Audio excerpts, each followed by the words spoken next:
नमस्कार, commodity round up में आप सबका स्वागत है। मनीषा है नहीं, इसीलिए मैं उनकी जगह स्टेप इन करता हुआ। दरअसल मनीषा शो में जुड़ेंगी, लेकिन शो में आगे आज बेंगलुरु में वो एनर्जी एग्जीबिशन है जिसको पीएम मोदी इनॉग्रेट करने पहुंचे हुए हैं, उसी में मनीषा मौजूद है। जोड़ेंगे उनको भी, उनसे भी बातचीत होगी। लेकिन आज कमोडिटी राउंड अप में क्या खास है, क्विकली वो बता देता हूं। कच्चे तेल पे दबाव आ रहा है तो उस पर खास तौर पे फोकस होना है। क्रूड पे दबाव के रीजंस और आगे की चाल पे बातचीत होगी।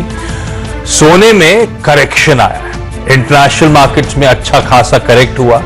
क्या इंडियन मार्केट्स में ये निवेश के सही मौके हैं, इस पर बातचीत होगी।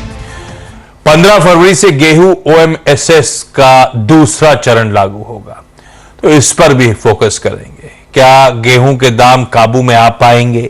क्या जो रीसेंट हाईज गेहूं ने बनाए थे उसको टच करने की तैयारी कर रहा है? डिटेल में समझेंगे। और मदद करने के लिए आज इस शो कमोडिटी राउंड अप में जो जुड़ चुके हैं स्क्रीन पर आएंगे, जो जुड़ रहे हैं वो भी आपको नजर आएंगे। निर्मल बंग कमोडिटीज के head of commodity research Kunal Shah, LKP securities के वाइस प्रेसिडेंट कमोडिटी और करेंसी रिसर्च जतीन त्रिवेदी। आगे आपको मेटल्स पे फोकस खास तौर पे जो करते हैं प्रिंसिपल कंसल्टेंट साउथ एशिया चिराग शेठ साहब होंगे, और शिवाजी रोलर फ्लोर मिल्स के ओनर अजय गोयल साहब से भी हम इस कार्यक्रम में आगे चर्चा करेंगे। खैर, इस समय कुणाल और जतीन आपको आपकी स्क्रीन पर नजर आएंगे।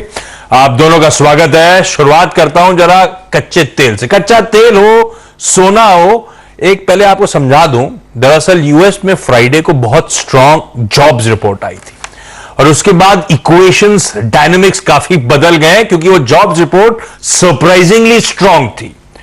तो इंटरनेशनल मार्केट्स में क्रूड करेक्ट हो गया। सोने में हमने देखा अच्छी खासी नरमी आती हुई नजर आई। वो जॉब्स रिपोर्ट दरअसल जनवरी की थी जो कह रही है 2023 का आगाज बहुत स्ट्रांग फुटिंग पे हुआ है। यूएस में जो पेरोल्स थे जनवरी महीने में वो 5,17,000 पहुंचे, जॉब क्रिएशंस हुए, जबकि एक्सपेक्टेशंस थी केवल 1,87,000 की। और ऊपर से वो जो हम इंटरनल्स देखते हैं, वेज हाइक्स वगैरह, एवरेज आर्ली अर्निंग्स 0.3% बढ़ी। तो अर्निंग्स बढ़ रही है average hourly plus strong job creation, और ये सरप्राइजिंग था कि इस तरह की स्ट्रेंथ। फेड ने मेंशन कर रखा था, जेरोमी पावेल साहब की कमेंट्री कह रही थी कि हम स्पेसिफिकली लेबर मार्केट पे फोकस कर रहे हैं, और लेबर मार्केट में इस तरह की स्ट्रेंथ, उसको देख के बाजार डर गया है। अक्रॉस एसेट क्लासेस ऐसी नर्वसनेस है। डर यह है कि फेड एक्सपेक्टेशन से ज्यादा हॉकिश रहेगा, ब्याज दरें बढ़ाने का सिलसिला कंटिन्यू रहे, या फिर ब्याज दरें जो कट की एक्सपेक्टेशंस लगी हुई थी वो और इलांगनेटेड साइकिल होती चली जा रही है। इसीलिए आपने देखा है कच्चा तेल पहले करेक्ट हुआ। वो स्ट्रॉन्ग जॉब्स डेटा का क्लियरली रिएक्शन स्ट्रॉन्ग है, क्योंकि डर फिर कि इकोनॉमी ठंडी पड़ेगी, यूएस की अर्थव्यवस्था ठंडी पड़ेगी, और क्रूड करेक्ट होता हुआ नजर आया। ले जतीन, एक तरफ ये जॉब्स रिपोर्ट थी, दूसरी तरफ क्रूड में वो मैं पढ़ रहा था यूरोप ऑल सेट है वो रशिया का ऑयल वार और एस्केलेट करने के लिए। मेरे ख्याल से 5 फरवरी वो डेट थी, है ना, जब वो ऑयल एक्सपोर्ट्स पे बैन इफेक्टिव होना था। तो कल वो लार्जली शायद इफेक्टिव हो चुका होगा। आप लोग एलकेपी पे क्या मान रहे हो, लार्जली डाइजेस्टेड है या इससे और डिसरप्शंस इस मार्केट में आने? प्लस एलकेपी क्या कर रहा है कच्चे तेल में?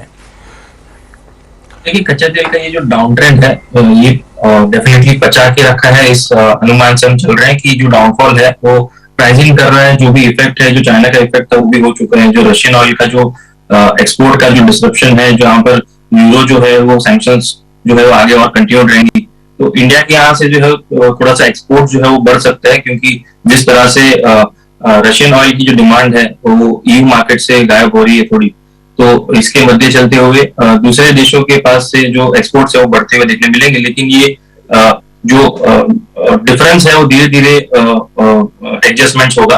तो अभी भी जो ये प्रेशर जो बना हुआ है वो स्ट्रांगली नेगेटिव साइड पे, क्योंकि ओपेक का जो मेन होता है यहाँ पर स्टांस वो ज्यादा महत्व रहता है क्रूड ऑयल के लिए।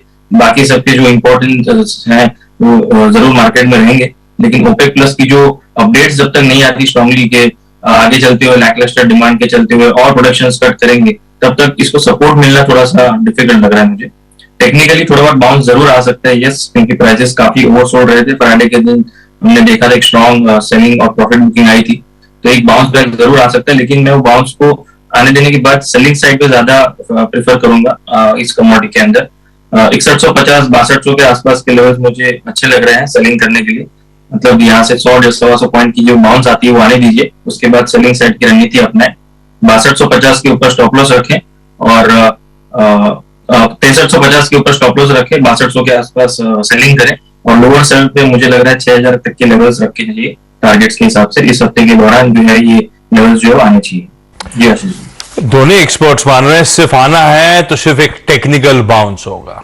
जतीन, फिर आप लोग का हाउस कॉल क्या है ट्रेडिंग के लिहाज से? अच्छी जी, मुझे लग रहा है अपॉर्चुनिटी है। ट्रेडिंग बेट के हिसाब से देखने जाएंगे तो जो लास्ट 2 दिन है सेल ऑफ हुआ है थर्सडे और फ्राइडे के दिन, ये अच्छी खासी अपॉर्चुनिटी, क्योंकि ट्रेडर्स बहुत समय से वेट कर रहे थे कि अच्छा खासा सेल ऑफ आए तो री एंट्री करने मिले गोल्ड सिल्वर के अंदर। तो यहाँ पर एक अपॉर्चुनिटी बन रही है। टेक्निकली देखने जाएंगे डेली चार्ट के अंदर भी एक अच्छी खासी 50 डीएमए सपोर्ट के पास आके खड़ा है। मुझे लग रहा है ये जो अपॉर्चुनिटी है मिस नहीं करना चाहिए गोल्ड के अंदर। 2 से 3 दिनों के व्यू के हिसाब से देखने जाएंगे तो मुझे लग रहा है 57,500 तक का बाउंस जो है वो प्ले करना चाहिए। यहाँ पर ऐड कीजिए और अगर थोड़ा सा डिप मिलता है वहां पर थोड़ा सा स्पेस रखिए ऐड करने के लिए 56,800 के आसपास। सो करंट मार्केट प्राइस से बाय करना है और 200 पॉइंट की गिरावट आती है वहां पर थोड़ा सा और स्पेस रखिए ऐड करने के लिए। ओवरऑल स्टॉप लॉस जो 56,600 के नीचे बनाकर रखिए और हायर साइड में 57,500 का लक्ष्य रखिए। इसके पीछे रीजन ये है कि जब भी ये पॉलिसी अपडेट्स आती है उसके बाद थोड़ी सी वोलेटिलिटी जरूर बढ़ जाती है, लेकिन उसके बाद में ग्रेजुअल पेस से धीरे धीरे नेक्स्ट पॉलिसी तक जो है वो रुझान जो है वो कहीं ना कहीं पॉजिटिव रहता है, क्योंकि ओवरऑल सेंटिमेंट जो है वो ब्रॉडली जो ट्रेंड है वो पॉजिटिव है। यस, डॉलर इंडेक्स का जो चार्ज है वो कहीं ना कहीं थोड़ी बहुत यहाँ पर एक स्कैरसिटी रहेगी यहाँ पर गोल्ड के लिए, लेकिन मुझे लग रहा है 103.50 के ऊपर डॉलर इंडेक्स का एस्केलेट होना ये थोड़ा सा डिफिकल्ट है, क्योंकि वहां पर वापस से जो है वो सेलिंग प्रेशर जो देखने मिल सकता है डॉलर इंडेक्स के अंदर। सो ये एक पॉइंट जरूर दिमाग में रखें कि 103.50 के ऊपर डॉलर इंडेक्स अगर देखना ट्रेड करना शुरू करता है तो यस डेफिनेटली कमोडिटीज में सभी कमोडिटीज में प्रेशर बनना शुरू होगा।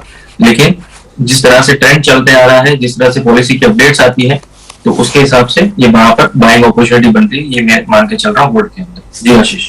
बढ़िया। तो भाई 2 से 3 दिन के लिहाज से सोने में शायद खरीदारी करने के मौके होंगे, एक बाउंस बैक प्ले किया जा सकता है इन लेवल से, या यहां से 200 रुपए ठंडा पड़े 56,800 के आसपास के जोन्स एक्यूमुलेशन के जोन्स हैं। 56,600 का स्टॉप, 57,500 तक के टारगेट नजर आएंगे। डॉलर इंडेक्स को क्लोजली वॉच आउट करना है। जतीन कह रहे हैं 103.5 के ऊपर निकला तो दिक्कतें बढ़ जाएंगी और 103 के ऊपर इनफैक्ट उसी के ऊपर की टिक्स पर इस समय आपको डॉलर इंडेक्स कामकाज करता हुआ नजर आएगा। जतीन, धन्यवाद आपका जुड़ने के लिए, बढ़िया तरीके से अपनी स्ट्रैटेजी समझाने के लिए। कुणाल के साथ मैं कंटिन्यू करूंगा क्योंकि ब्रेक के उस पार जब जाऊंगा तो कुणाल से उस पार एग्री पिक्स भी मुझे लेनी है। लेकिन ब्रेक पे जाने से पहले बेंगलुरु में आज से इंडिया एनर्जी वीक की शुरुआत हो गई है और आज के शो कमोडिटी राउंड अप में इतना ही। नमस्कार। और ब्रेक के उस पार वीरू जोड़ेंगे, हम लोग फ्यूचर्स एक्सप्रेस पे उतरेंगे, लेकिन एक छोटे से ब्रेक के उस पार।